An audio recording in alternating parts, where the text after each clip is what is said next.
Hey folks, Dan Frio here, your nationwide mortgage loan officer with the financial news and real estate news for February 21st, 2025. So what are we going to talk about today? Well, there was headlines that just came in. Home sales dropped sharply as prices hit an all-time high. We're going to talk about that briefly. We're going to look at the bond market. Bond market's doing fairly well with today's economic news, and we'll get to that in a second. But unfortunately, the stock market is getting hammered right now. Let's get over to the equity markets on CNBC.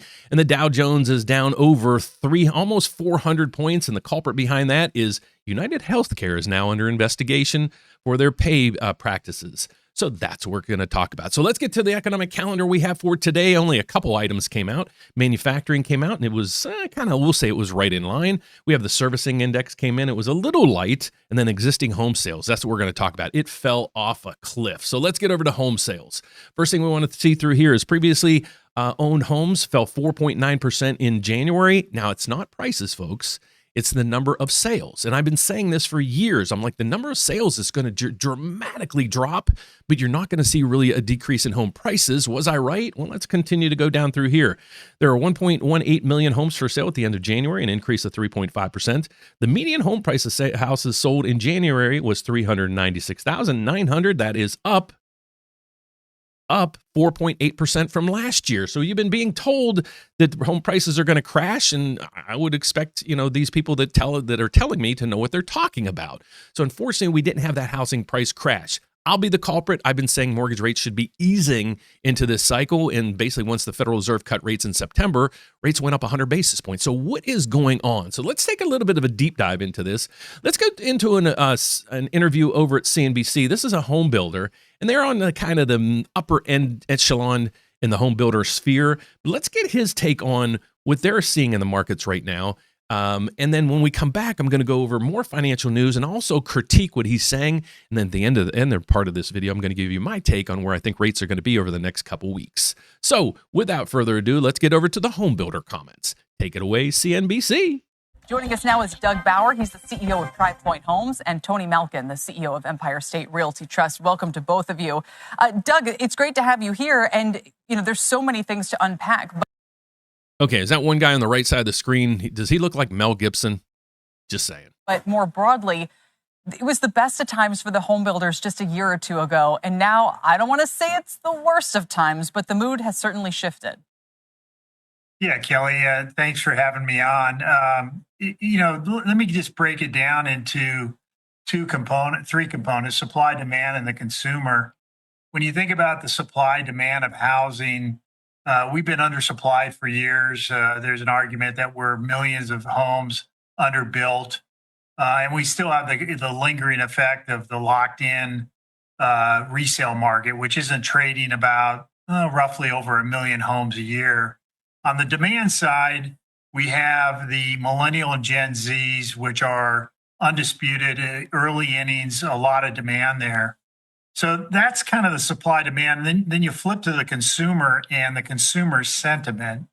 And if you go back to 24, the beginning of 24, the consumer was told rates were going down. The Fed was going to adjust the discount rate and other rates would go down. But what happened, obviously, we know a discount rate went down about 100 bips and mortgage rates went up 100 bips. So the consumer felt a lot of angst in the back half of the year. Now, as we've kind of trended into the first month and a half of this year, they've re-engaged. And it's not as strong as it was last year, but sales have definitely picked up. But the consumer is still dealing with a lot of hesitancy about the political climate and other things that could be going on in this world. So even though there's these imbalances with supply and demand and the consumer sentiment, the long-term facts for housing look really good. And to plug Tri Pointe, Tri Pointe's trading below book value. So it's probably a good time to buy Tri Pointe. Well, and it's interesting, 70% of your buyers are millennial and Gen Z. So I take your point about kind of the pressures that they may be under. Also thought it was interesting, Doug, you've got exposure in California, and you guys are one of the first to really mention the rising cost of home insurance is a deterrent.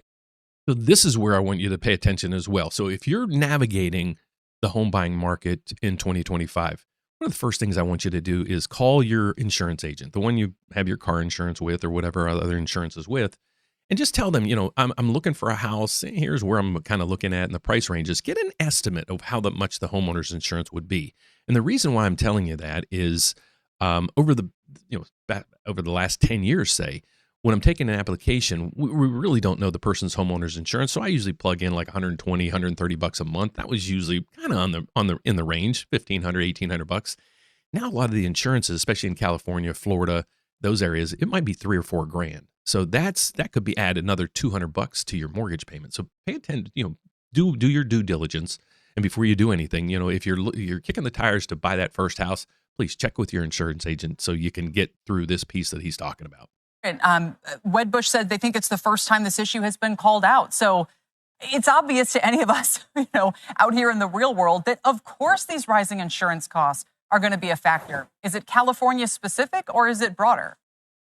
Well, I think with the weather events that have happened and the fires and the hurricanes and so forth on the East Coast and Florida all the way to the West Coast with the fires, insurance has gotten a lot of attention.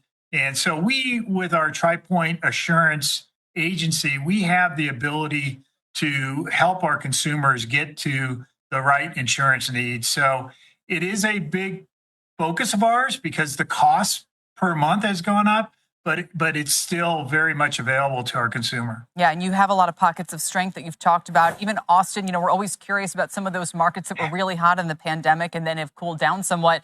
I was curious if you're seeing any impact in Washington where social media is filled with reports that the housing market is weakening because of some of the cuts from the new administration.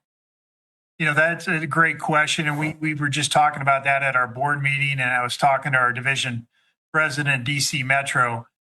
We build more of a move-up product that is really catered to that professional services worker. And with this current administration, one would gather that as hopefully the government does shrink and then there's probably some contractual arrangements that are done with professional workers that really are buyer profiles. So we have not felt any effect from what is going on with DOGE. That's a great interview. So you take it, that's right from the CEO of Point Homes. So take that for what it's worth. But I would have to agree with him. Insurance is basically, they spread the risk throughout the whole country. So no matter where you live, you're probably going to get affected by this. So let's get over to the final reading. The Dow Jones is coming back a little bit. It was down 400 just recently. Let's take one last glimpse at what's going on in the bond market. It is up 23 ticks. I don't think I think still it's too early to see if we can get an update here. No, I will be back at the closing bell to let you guys know how this goes. And then here's some of the headlines that's in the news right now. This is what's causing the markets to do what they're doing. The Trump risk, the market is not yet priced in. But then you have United Healthcare. They're under investigation for billing probes. And then if you look over through here, normally this isn't the case, but all this is about real estate. So I thought that was kind of intriguing today on that level. So that's my report for the morning, folks. So you're going to see rates ease a little bit today. There's really no economic news that should affect the markets going forward for the rest of the day and throughout the weekend. So here's my expectations. I'm thinking that we're in a nice trading range right now. I think with DOGE, the Trump administration, the tariffs and everything, it is a short-term bump in the road. Okay, long-term, I'm not going out there with a lot of the Barry Habibs and things like that think rates are going to be in the 5% range, mid to high fives within the next 2 to 3 months. I'm thinking we're going to ease down to we're going to run in a range of about 6.5% to 7%. So if you're out there and your rates are in the high sevens or maybe low eights, reach out to us. We'd love to help you refinance to get you take advantage of these low rates because many times you'll see blips in the radar. Let's just go over to the 30-year the rates. So here's where rates have been over the last year, okay? So if you closed about a year ago, you might be at a rate, I can go back a little bit farther. If you went back through here, your rates could be 8%. And this is back in October of 2023. So between October, November, and December, rates were over 8%. Now where are they? Well, they're teetering down in the sixes right now. So here's what's happened over the last year. A lot of people took advantage of this rate drop. We had rates dropping into just the mid to the low sixes. A lot of people refinance and then they're like, okay, I'm going to wait for it to continue to come down. What happened? It rallied right back up. So when you have these blips in the radar, think of it as the stock market. A lot of people say, well, buy the dips. Well, this might be an entry point for you. to look into refinancing to maybe save a little bit of money if you're in 8% or higher. Just a thought there. For home buyers, new home buyers, I'd love to help you as well.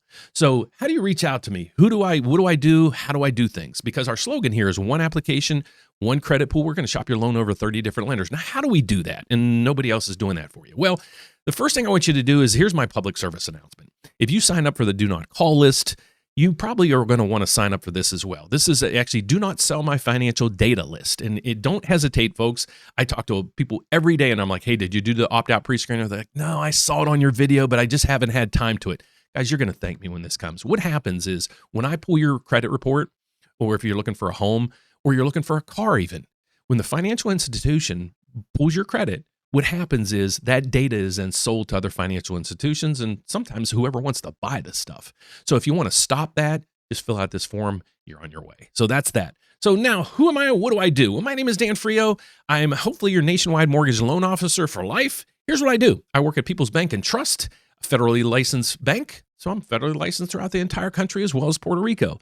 The unique thing is I joined them because we're growing and growing and growing. Right now we have over 30 lenders that we can work with. So yes, we can do loans at our bank, but we now have 30 lenders. We can use their rates, their programs, everything, their down payment assistance programs, all their grant programs, everything from them to help you. So instead of you trying to navigate this on your own, let us do all the heavy lifting. So visit us at therateupdate.com. There's 4 ways to reach me. You can put in your application right through here. That'll go right to me, yours truly. I'll be reaching you on the phone probably within hours. If you want to schedule a consultation, just click there. You're going to schedule a one-on-one consultation.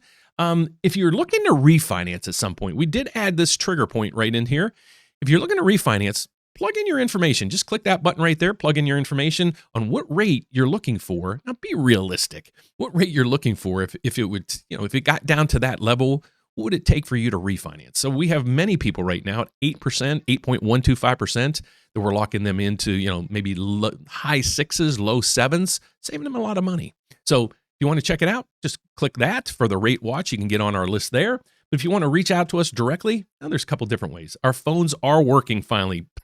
And hopefully my mic isn't clicking out as well either. I took out some limiters, and I think that's what the culprit was. So you can reach us at 844-775-5626, and I'm one of the people that answer on that as well. Or you can reach me personally at Dan@TheRateUpdate on my email. So ask any questions you want, but please make sure you put in your name and information so I can give you a call back to answer that question and maybe more. So thanks for watching, folks. I hope you learned something today. If you did, please subscribe down below. I'd greatly appreciate it. Otherwise, I'll see you at the closing bell to let you know how this mess ends for the day.